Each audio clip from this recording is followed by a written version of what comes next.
Gene Valentino's GrassRoots podcast. He tells the truth. He tries to get information out there to make sure people make good, informed decisions.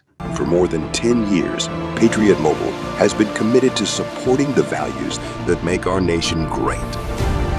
With affordable plans and reliable nationwide coverage, Patriot Mobile is not just a wireless service.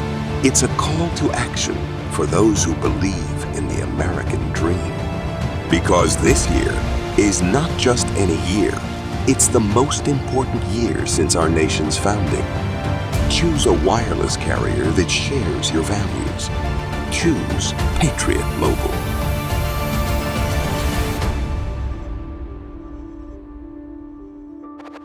Former Pennsylvania congressman and author of The Christ Cure. Also, Gene Valentino, GOP political strategist, host of GrassRoots TruthCast podcast, and the former county commissioner of Escambia County in Florida. And also with us today, Doug Burns, former federal prosecutor. Doug, let's start with you. How does this case compare? Well, let's just start with John Bolton first. President Trump's former national security advisor pleading not guilty. He's accused of sharing with his wife and his daughter more than 1,000 pages of notes, including national defense information from meetings with government officials and foreign leaders. 18 counts.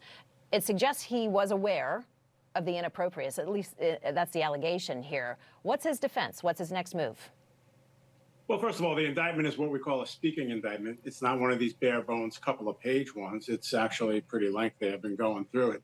And it lays out a very, very long tale of how he used unsecured locations, AOL, shared confidential, classified, top secret information with person one and person two, understood to be his wife and daughter. A lot of stuff about the book that he wrote. And then also he was hacked, which compromises the information. Now, to your question, I'm not avoiding it. How's he going to defend it? It's hard to say. It's very, very early on. Today was just the arraignment.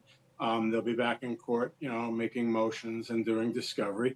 I don't prejudge cases ever, but at the same time, having gone through an indictment, it looks like a pretty strong case to me.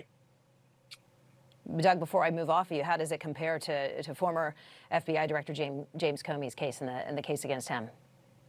Well, it's a very interesting question because the Comey case standing alone isn't all that strong, but Jim Comey did a lot of other stuff wrong for which the statutes of limitations ran out. But if you compare the four corners of Bolton and the four corners of Comey as it stands for the moment, I view the Bolton case as more serious. All right. Well, it's serious jail time either way for either one, if in fact there is a conviction in this. Gene, let me move to you. I'm curious. Critics of the Trump administration saying this is retribution. What's the political play with all of this, and the pushback and the defense on that? Well, the political play goes back to Donald Trump's first term. When you use the name John Bolton, I think of war, not peace. I think that history will show that his actions have left America weaker, not stronger. Donald Trump had every reason in the world to be on guard with Mr. Bolton. I don't ever recall Donald Trump bringing one weapon into action in North Korea, yet he was accused at the time of being very trigger happy. This is a art of negotiation that Donald Trump is going through to stave off more threats, not fewer. So I think the political rancor, while we're distracted with what's going on with the budget resolution process in D.C., is just a distraction from all of the excellent successes Donald Trump is having without Congress right now. Yeah, but as we come to air, we're also getting word, as you know, former special counsel Jack Smith has been referred now to the Department of Justice after these allegations that, that he violated, tapping into Republicans' call logs, spying on them effectively. Tim, let me bring you in on this. That fuels the rhetoric that this is political retribution. Your thoughts? Well, political retribution may be what they accuse the White House and Department of Justice of, but you have to remember this: you shouldn't be spying on elected officials in Congress. The facts will be something that I think it's important for the president to say, let the facts bear this out. Members of the Senate who have been spied upon, let the facts come out on this. And that is extremely important because here we are dealing with a House and Senate where there already is a great deal of mistrust where we see a history of the Justice Department going after citizens based upon political bias. But here, let the facts come out. We have nothing to worry about from that, and I think that'll be an important exposure. The law is the law, and if it bears out in court, then away we go.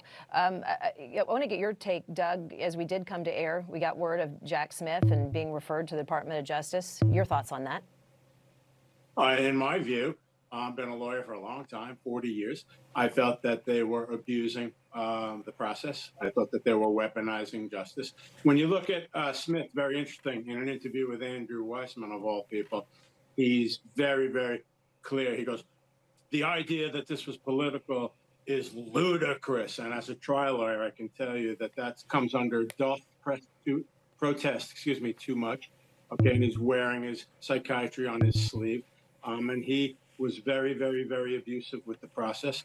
President Trump had the authority to declassify. We don't have to relitigate this 100 times. He had cover from the Presidential Records Act, yet they made it sound like it was the crime of the century. And I thought his conduct was pretty disgraceful, quite honestly. I have about 30 seconds left, but I want to squeeze in with you, Tim.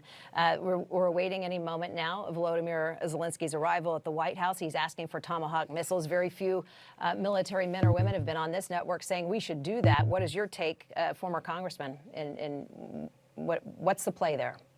Well, Putin, being a KGB member, knows cleverly how to work this system with lots of threats. The fact is that Russia has been lobbing long-range cruise missiles to the civilian population in the energy sector, hurting the civilians in Ukraine. You can't bring about peace. You can't get this thing settled as long as Russia is saying, let us have the heavy weapons to destroy Ukraine. You're not allowed to have anything back.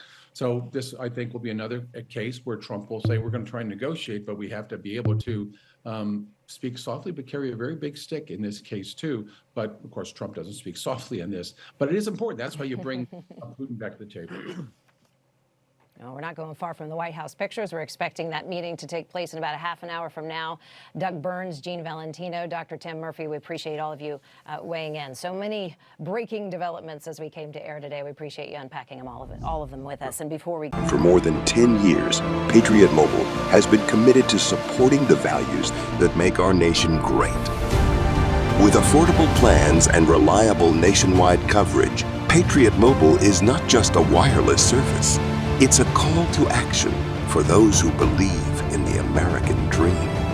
Because this year is not just any year, it's the most important year since our nation's founding. Choose a wireless carrier that shares your values. Choose Patriot Mobile.